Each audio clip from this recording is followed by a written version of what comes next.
Hey guys, welcome to another episode of Tech Tuesday. I've got Jeffrey Cole on with me today, and you guys are all going, who's that guy? I've never heard of him. I met Jeffrey at Mary Furlong's Boomer Venture Summit. I probably butchered the name in the Bay Area a couple of months ago. He gave an intriguing talk about aging and life and technology. And as I was sitting there, it's like, I don't know what we're going to talk about, but we got to get him on Foresight TV or Tech Tuesday and just have a conversation. You are going to love this conversation. I promise it. I know I will. I hope he does. But before we get started, low expectations, Steve.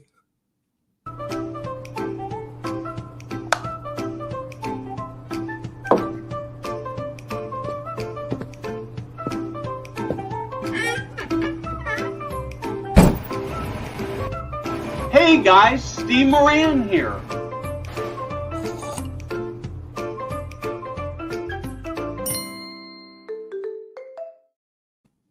So I could be a cartoon character. You could be. Well, and of course, what I'm trying to figure out is whether we need to redo the cartoons or not, because when we did those, I wore glasses. I've had cataract surgery now, and so I can do this without. I do still have to use reading glasses. But it's a brand new world for me.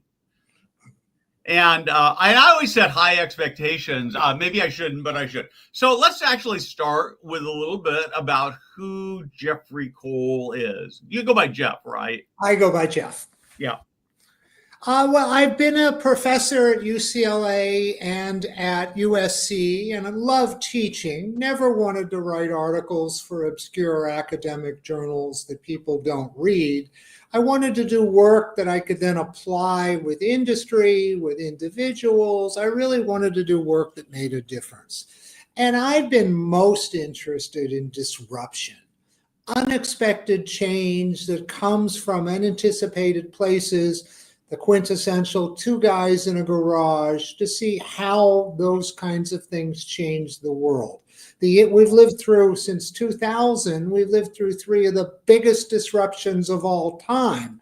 And normally disruptions come every 150, 200 years. But in 25 years, we've experienced the disruption of the internet, which changed just about every business and activity. I don't have to list them, there is.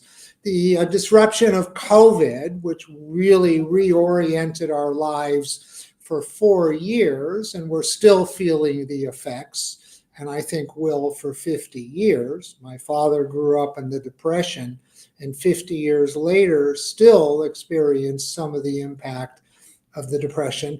And then AI, which may turn out to be the biggest technological disruption of all time. So I'm interested in change and how it affects business, how it affects people, how it affects social relationships. And therefore, I've got a lot to look at and talk about. Great. So I guess the first obvious question is how did you end up sort of stumbling into the Mary Furlong age tech world? Well, in the work I do, we collect this extraordinary data. I became convinced in the 1990s that the internet was going to be far more important than television, the most powerful medium ever invented. And I think we missed this great opportunity with television to understand how it changed our lives. When I was in graduate school, I was always taught we blew it with television.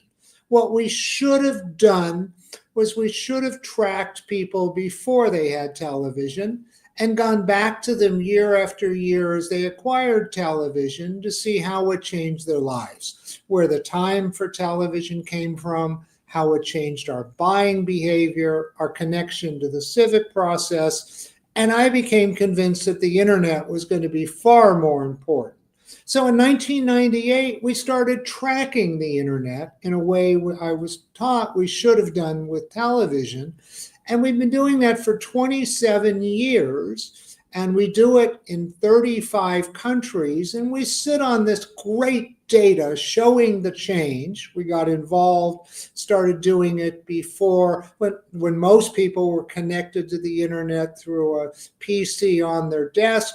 We saw the beginning of the wireless internet. We saw the beginning of broadband, social media. But I never wanted to just tell people what we found. I wanted to share it with them and work with them.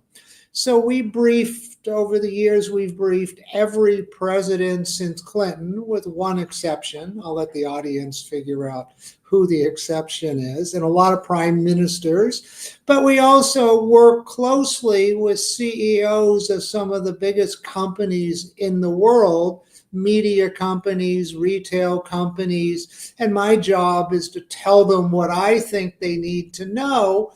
And one of those relationships since 2007 has been AARP, who has always fascinated me. Older people, or people over the age of 50, which is not very old now. I mean, I remember when 80 used to be really old. It's starting to feel like middle age these days. But older people have an influence that's rarely understood. When I started with AARP, you couldn't convince advertising agencies they wanted their ads to reach older people. They thought they were only interested in people in their 20s. The movie business, we've discovered that it's at least up until COVID, the fastest growing part of the in-theater movie audience is people over 60. Not a surprise. They have the time, the money, and the legacy of loving the movies. So I've been working with AARP, sharing our insights, helping them understand how to get older people more comfortable with technology. That was a problem 15 years ago. Older people have completely adapted to technology. But through all that, I got to know Mary, and she invited me to the conference. Long way around, but I think an interesting way around. Oh man, I got so many places I want to go here. Let's go there. So I want to. I'll keep them shorter so we can do more. So you talk about COVID as a disruptor, and I think one of the things that occurs to me with COVID is that it's almost an old style disruptor, meaning that in prior generations, when medical science was very different, having probably that would be, I mean, for us, it was a major major plague, if you will, but probably as plagues in history go, it was not that big. So maybe people dealt with that kind of thing better than we did this time. Well, my grandfather died in the Spanish flu, so I've spent a lot of time studying and trying to understand. The unique thing about COVID is that was not true of the Spanish flu, was not true of the plagues. The thing that was really new was we shut the whole world down within 5 days. Teachers some of whom didn't even have computers at home and had never even considered teaching online, had 2 days in some cases to buy cameras and buy lighting in their house and start teaching online. We were not ready for this thing. And it really did change every fabric of life. What I became fascinated with, we were able to study it in a way we couldn't with other kinds of pandemics. What I was fascinated with was which disruptions would we revert back from as quickly as possible? Which ones would we maintain, but maybe only for a couple of years, and which changes were permanent? And just a couple of examples, the change we got rid of as quickly as possible was learning from home, school at home. Thank God we had it during COVID, but nobody was happy with it. Kids, it was the first time in their lives that kids ever were looking forward to getting back to school. And we still have a little bit of online learning around the edges for kids who are sick or can't get to school. We've largely gone past it. 2 disruptions that will stay with us forever. COVID accelerated the disappearance of cash, and we are clearly on a path. During COVID, we didn't want to touch cash. We were afraid it might contain the virus. Merchants didn't want to see us or our cash. They wanted us to pay by credit card ahead of time. Turned out we liked that. And the penny is just the penny, the world's most worthless piece of metal, is disappearing next year. And cash is largely, not completely, but largely on its way out. And telemedicine was something nobody wanted. I don't want to see my doctor online. I want to see my doctor. But we had no choice. For the kind of elective things we need or checkups, those doctor's appointments were canceled for 2 years, other than going online. And we found out that we liked going online. We didn't have to drive, and in my case, pay $14 to park. We didn't have to sit in a crowded waiting room. We didn't have to sit in a crowded waiting room filled with sick people. And so telemedicine is here to stay. But one of my favorite movies of all time, and it's everybody's, is It's a Wonderful Life with Jimmy Stewart. And based on that, based on my love for the film, I wrote one of my favorite pieces I've ever written. In the middle of COVID, what would the pandemic have been like if the internet had not been invented? And the answer, what a great question. The answer is it would have been far more tortuous. Online learning would have meant dropping things off at school late at night when people weren't there. Online work would have been exceptionally difficult. All the streaming would have disappeared, although I made what I think is a pretty clever line. Netflix still would have been the star of the pandemic, but it would have been the red envelope Netflix with DVDs in the mail. That's the other thing that made COVID different, was the pandemic. We saw 40% of people who had never bought online were buying online within the first month, and buying online became our entertainment. We were bored, we'd go on Amazon, we'd buy things, then we had 2 days of tracking them, waiting till they got to our house, and then there was that excitement when it was near our house and the doorbell rang, and then when we got the package, depression hit because there was nothing to look forward to, so we went back and bought online some more. Yeah, I love that. Of course, I actually think that perhaps if we didn't have online, we might have just figured out, we might have had outdoor school, and maybe we wouldn't have closed down schools. I don't know. So, okay, so here's the big question that I'm wrestling with. I haven't done a lot. I've done a little bit of it on sort of publicly. So this is going to be, but I've been trying to figure out how to do it because it's going to get me in deep trouble with all kinds of people. The same conference you were at, Ken Dykewald, who's a friend, yeah, he talked about how America is is incredibly ageist. And I will tell you that in my LinkedIn feed, I see stuff about how how much ageism is out there. And so you can see that I'm heading in this path. I'm like the only person in the industry who goes, I'm actually not sure that ageism is, I'm not saying it doesn't exist, because it does exist in pockets. I just don't think it's as big a problem. I went out early one morning to hit a little 9-hole pitch and putt golf course before I started my work day. And there were a bunch of people, most of whom were older than me. And I got to talk to a few of them. I think I'm going to go video camera if they'll video interface them. I said, so do you feel like you're discriminated against by your age? And I probably asked the last week 30 people this, and nobody said. One person said they applied for a job, who's in my 70s, that they didn't get, and they felt like it was ageism. But mostly the answer was no. So what are your thoughts? A great question. I love Ken, incidentally, and I actually was working on this issue this morning. As I was growing up, as most of us were growing up, we were always taught the ticking time bomb was the population explosion. That the earth was simply going to run out of resources, people were going to starve, the population growth was unsustainable. Instead, for a whole variety of reasons, the exact opposite is happening. We're seeing populations seriously decline, except for in Africa. China, which is 1.4 billion people, is estimated to be 500 million people by the end of the century. The US, but for immigration, is shrinking.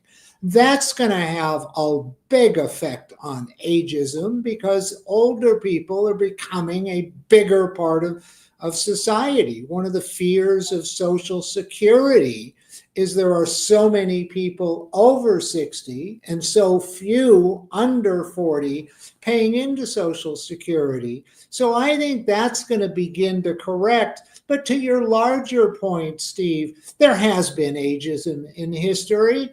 And, it's, even when we were little kids, older people lived shorter lifespans. They were not as mobile or as healthy or as mentally sharp in their 70s as people are today. As I mentioned earlier, 80 used to be old. A lot of what was the basis of ageism has been diminishing just as there are more and more older people around us. And we've come to appreciate the value of wisdom and perspective. I'm a good example of I wouldn't want to be 18 again if you gave me everything, unless you could make me 18 and let me still have all of the wisdom and perspective and experiences I've had. So I agree with you. I think ageism is diminishing. Yeah, and it's interesting. I have a friend who had posted something about sort of a very Zen kind of thing about shoveling horse poop. If I'm going to be blunt about it, in his garden and looking up the sky and all this stuff, and I thought, I don't. There are some things physically I can't do. I'm not ski patrolling anymore. Less interested in skydiving and bungee jumping than I would have been. Not sure I'd jump off a 50-foot cliff into a lake or a river, which I would have done when I was younger. But, I'm probably happier right now today than I've been, and more content with life than I've ever been at 70. So, that's what AARP finds with almost all of its members. And those changes, Steve, the things you don't do anymore, well, when you were in your mid-20s or early 30s, you weren't staying up all night, going out drinking. You change in every phase of your life. Sorry about that. That change is chronic and normal. Sorry. Yeah, no. So I agree. So I think so much. I guess the thing I get concerned about is so much of what happens. I think more has to do with stage of life than it does necessarily with ageism. I remember going hiking with a group of people from my church. Mostly they were families with early teen. Preteen kids. This is actually during COVID, and so we were outside, and people were kind of social distancing. And I'm sure I was the oldest, probably by 20 years, out there walking. And I realized it was a very lonely experience for me. Everybody was friendly to me, but they were in a very, they were talking about what they were doing with their kids and challenges with raising kids and figuring out school and school schedules. And I've already done all that stuff. And we were just different stages of life. So they weren't treating me badly. We just, things, different importance, right? Yeah, no, I think there's more appreciation than there's ever been. I mean, what it means to be older has changed. I think a lot of, the viewers would share my experience that my grandfather at 68 years old was an old man. And that's just not the case anymore. Yeah, I see. I'm just beginning to realize that in my family that was very unique. My father was a physician, and he worked he retired early 70s, but continued to work part-time as a physician in an emergency room a few days a month, and then as a cruise ship doctor for many, many years. Grandfather who went off to go be a missionary in China. He was a pastor his whole life, came out of retirement to go do it in Singapore in his 70s.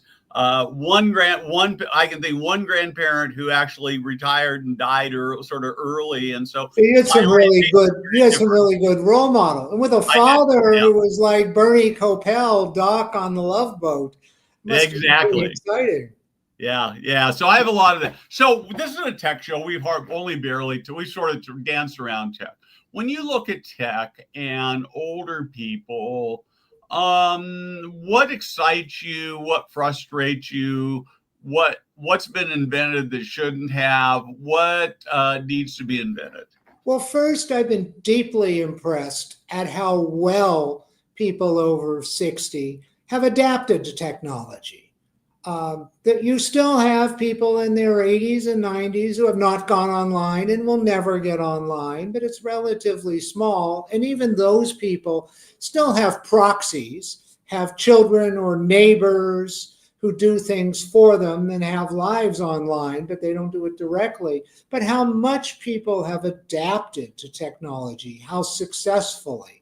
What I am fascinated by at the moment is something I learned better than I had ever learned before during COVID, the extent of loneliness there is in America.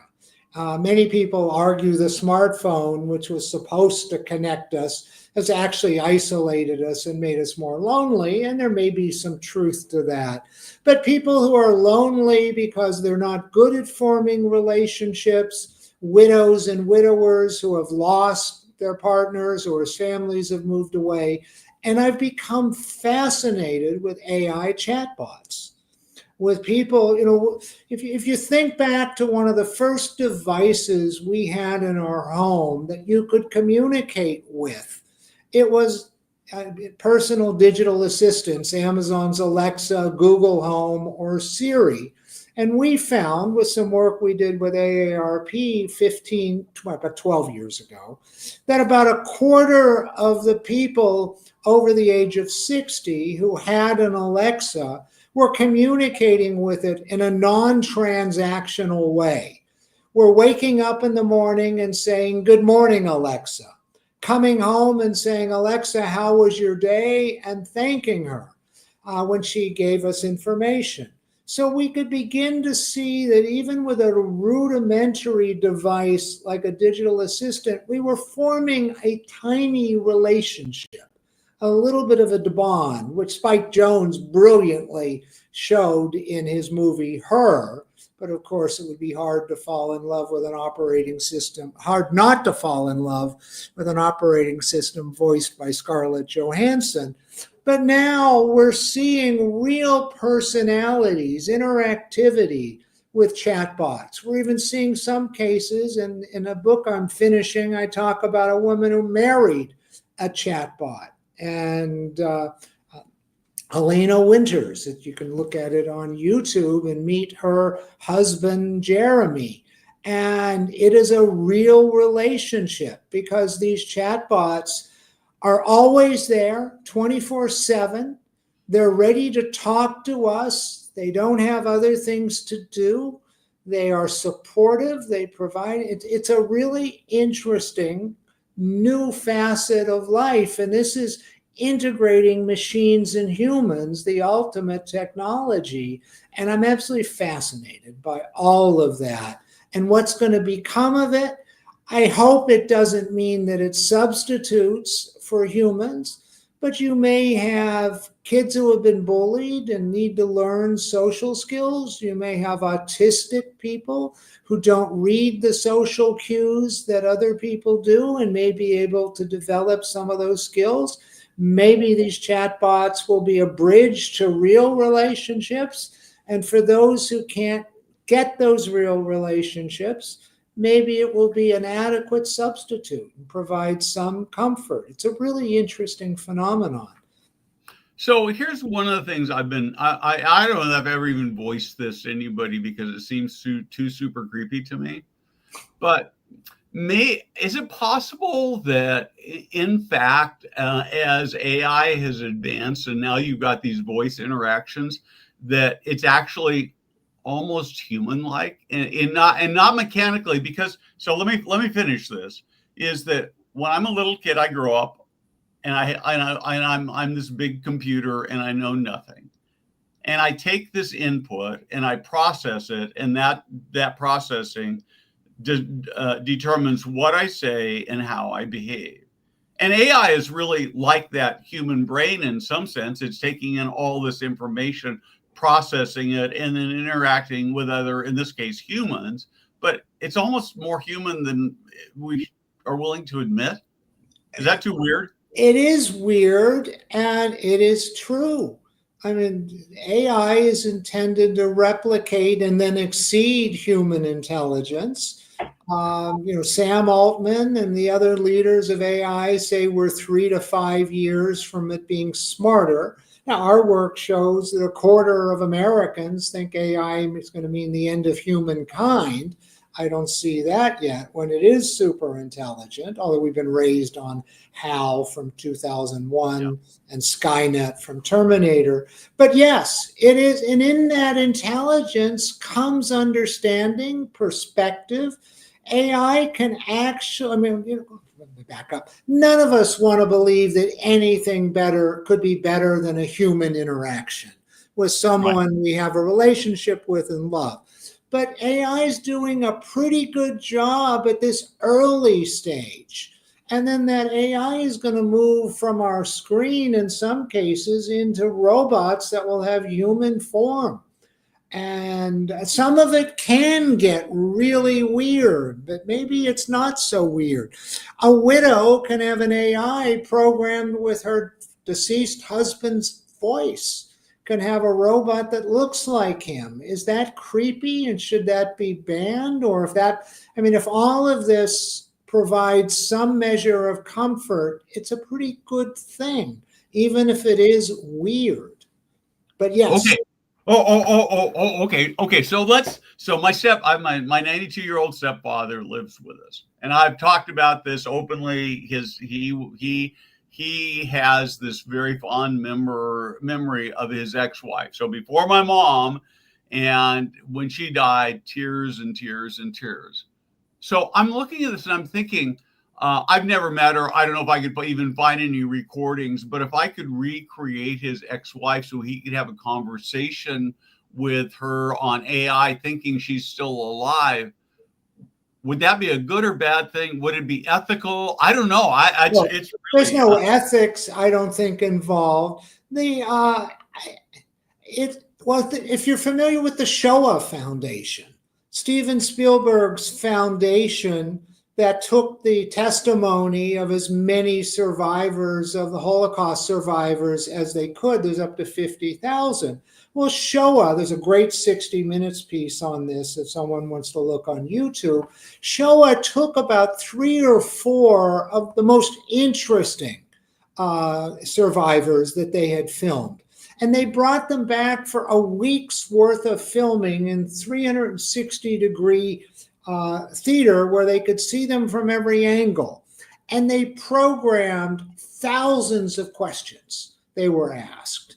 And then they put this together so that now you can go, you can do it online as well, but you can sit in front of a Holocaust survivor and ask him or her anything. Now, if you ask them who won the World Series last year, they're not going to know. But you can ask them anything about their experience, and they will answer you in coherent, logical answers. And the speed at which you can get to those answers is extraordinary. Well, of the ones they filmed, about half of them have passed away. And yet they're still there answering questions. So yes, it sounds like an episode of Black Mirror, and I think they did something similar to that. But if your stepfather can be made comfortable and happy reliving his relationship, as long, you would hate to see it become obsessive, I think that's a pretty good thing. What's the alternative? Get over it, Dad. She's gone. You're never going to, that doesn't sound to me like the best. Yeah, I think they create these fascinating questions. So as you sort of, if you were advising somebody who owned and operated a senior living community or senior living organization, what should they be thinking about for both the near term and more distant future as they look to serve the generation? One of the, and I'll sort of preface it by saying one of the big discussions is, how much different are boomers as senior living consumers than prior generations? Great question. Well, boomers are different in every way. Boomers will not acknowledge they're getting older. They're not embracing, they're using, whether it's plastic surgery, whether it's weight loss drugs. They are really fighting off the notion of becoming our parents or grandparents. But happily, there've been fascinating and critical changes in retirement communities. I think most of us who have not been to one in the last 10 years think of it as places where older people are warehoused, everyone's walking around using a walker, where there's total boredom. The fastest growing part of housing is the over 55 communities where people are not forced into, but want to be in. Communities where the positive, of course, is that all their needs are met, as far as you don't have to call plumbers, you don't have to call people to fix things, you don't have to have your roof redone. But if you go into those communities, and my mother-in-law just moved into one, they've taken the extraordinary skills of the members and have them teaching other people within the community, doing lectures. They're classes on computers, classes on history. I think technology is going to take that even further in the future. But it's actually pretty high quality living. Now, this is within a certain class. This is middle class or above. It's a different story if you really are impoverished. But it's really a fascinating change that these have moved from places we dreaded to now there are waiting lists for people who don't need to be there. They don't have physical limitations. You can get in at 55, but want to be there. That is just a sea change. Yeah. I actually had her on my other live stream a few months ago, but I have a friend who just moved into the one of the Jimmy Buffett Margaritaville communities, and she's having the time of her life. That's it's what the brochures show, but in most cases, it's pretty close to the truth. It is, and but what I like, I'll tell you what I like. I sort of look at it from a distance, and I think, yeah, that looks like fun as a vacation. I'm not sure that's a lifestyle. But as I talk to her, most people there are volunteering and giving back and living, they are having fun, but they're also living purposeful lives. And I think once you build a culture of that purposeful living, that it encourages more of that. And it's very positive. And think if you grow up in Los Angeles or another big city other than New York, and you're 70, 75, and you're not comfortable driving, all of a sudden you're isolated. Yep. And I never understood retirees going to Florida, because Florida, you really do need a car. No. And all of a sudden your whole kids, going into these 55 plus retirement communities, social wise, is like going back to college. Yep. They're just people all around, interesting people all around you, and you meet people every day and can start conversations. It's college for most of us, forget about the classes, was a pretty good time of life. That's right. Well, Jeffrey, this has been a great conversation. Jeff, I got to introduce you as Jeffrey, and so now I've got to reorient. So Jeff, this has been a great conversation. We are about out of time, but I'm going to get you on again. I want to continue these conversations. This is great fun. And it certainly was for me.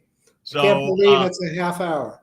Yeah, very fast going half hour. Jada, thank you for producing behind the scenes. As always, you just make this so much easier for everybody. Jeff, have a great week, and I will see you all on Friday on Foresight TV. Thank you, Steve. I'm now a big fan. Thank you.